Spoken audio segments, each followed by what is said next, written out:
The Nexus Station cantina buzzed with the usual mix of galactic chatter. Representatives from dozens of species filled the dimly lit establishment, their conversations creating a symphony of clicks, whistles, and synthesized translations. In one corner, three-eyed Valdorians discussed trade routes while nearby. Insectoid Krell merchants negotiated shipping contracts. At the central bar, a human named Jake sat nursing his third drink of the evening. The worn combat fatigues he wore marked him as ex-military, though few in the cantina paid him much attention. Humans were still relatively new to the galactic community, having joined the Confederation only 50 years prior. The conversation at the bar had naturally drifted to warfare, as such discussions often did among spacers and traders who had seen their share of conflicts across the galaxy. A towering Gorvak warrior was regaling the gathered crowd with tales of his people's conquest of the rim worlds, his forearms gesturing dramatically as he described orbital bombardments that lasted for days. 17 planets fell before our might, the Gorvak boasted, his voice carrying across the cantina. Our enemies surrendered after witnessing our power from space. Clean, efficient warfare. A sleek, Tethian diplomat nodded approvingly. Civilized combat. My people prefer similar tactics. Why risk ground forces when orbital strikes can end conflicts quickly? Other patrons murmured agreement. The consensus among the galactic community was clear. Warfare should be swift, decisive, and minimize casualties through superior technology and overwhelming force. Jake quietly sipped his drink, listening as various species shared their military philosophies. The Morvani spoke of their drone swarms that could pacify entire systems without losing a single pilot. The Zenthari described their psychological warfare techniques that caused enemies to surrender before battles even began. What about your species, human? The question came from Kel, a reptilian saurid trader who had been watching Jake with curious eyes. Surely humans have developed effective warfare methods by now.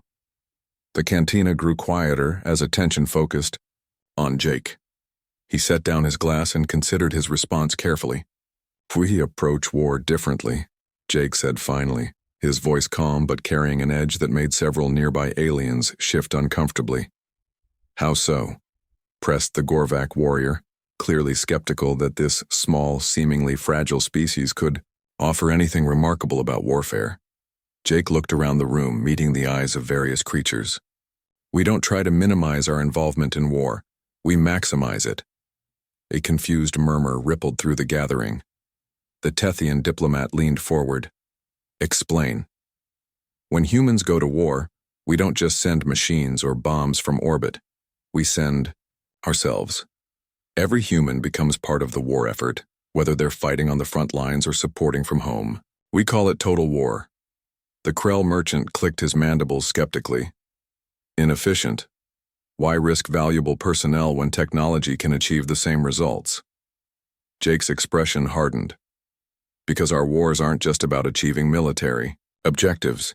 They're about survival, about protecting everything we hold dear. When humans fight, we don't fight for territory or resources primarily. We fight for each other.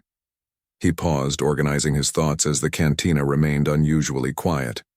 Let me tell you about a war from our history. We called it the Second World War. One of our species tried to eliminate entire populations of other humans based on their ethnicity, religion, or beliefs. The conflict lasted 6 years and involved most of our planet. Jake's voice took on a storytelling cadence, drawing his listeners deeper into the narrative. Humans who had never fired a weapon picked up rifles and fought in frozen forests, scorching deserts, and disease-ridden jungles. Civilians worked in factories around the clock, building weapons and supplies. Children collected scrap metal for the war effort. Entire populations moved to support combat operations. The alien audience exchanged glances, struggling to comprehend such widespread involvement in warfare. But here's what made it truly human, Jake continued. When one human city was surrounded and under siege for nearly 3 years, cut off from supplies, the people inside didn't surrender. They ate rats, burned furniture for warmth, and continued fighting. Over 1 million died, but they held the line because giving up meant their families and neighbors would suffer. A stunned silence filled the cantina. On another front, when our forces needed to cross a heavily defended river, thousands of humans climbed into boats knowing most wouldn't survive the crossing. They went anyway. Why? Because their friends were counting on them and failure meant their homelands would remain occupied. Jake picked up his drink again, his hands steady despite the weight of the memories he carried. We had teenagers who lied about their age to join the military. We had grandparents who took up arms to defend their neighborhoods. Mothers who worked in ammunition factories while their sons fought overseas. Everyone contributed because everyone understood that this wasn't just their war, it was everyone's war.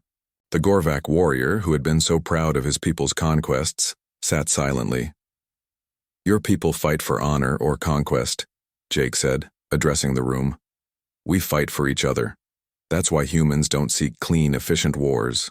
When we fight, we commit completely, because the alternative is losing everything that makes life worth living. The cantina remained quiet for several long moments. Finally, Kel the Saurid spoke in a hushed tone. How many of your people died in this war? Estimates vary, Jake replied. Between 70 and 80 million humans. But we won, and we rebuilt, because that's what humans do. The silence stretched on as the assembled aliens contemplated this revelation about human nature. The idea of an entire species willingly embracing such costly warfare was beyond their understanding. Jake finished his drink and stood to leave. As he walked toward the exit, not a single conversation resumed behind him. The cantina remained. Speechless, each alien lost in thought about these strange, fierce creatures called humans, who fought not just with weapons, but with their entire civilization's heart and soul.